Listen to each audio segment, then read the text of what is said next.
A estación depuradora de Couso reducirá notablemente o seu consumo enerxético coa instalación de 228 paneis fotovoltaicos, unha das actuacións derivadas da adxudicación dos servizos de explotación e mantemento das dúas EDAR do municipio á empresa Facsa. O aforro enerxético traducirase na reducción de emisión de gases de efecto invernadoiro estimadas en 23 toneladas métricas de CO2 anuais non emitidas á atmósfera, coa conseguinte minoración da pegada de carbono. O concurso que se fixo para a depuradora se primaba moito ese uso de energías alternativas que non só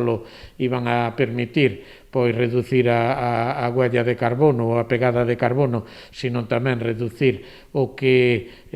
coste que ten para o concello esa infraestructura, tamén os vehículos cos que se teñen que dotar, que son de emisións cero, vehículos en todo caso híbridos, aí hai unha produción de energía de 50 kilovatios, que creo que vai a ser importante para o que é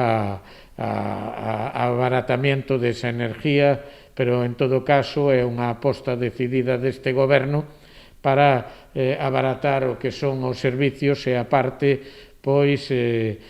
facer unha enerxía limpia. Este aforro repercutirá tamén no peto dos contribuintes, posto que implicará unha reducción dun 10% na tarifa de depuración a partir do próximo ano. Este ano, precisamente, este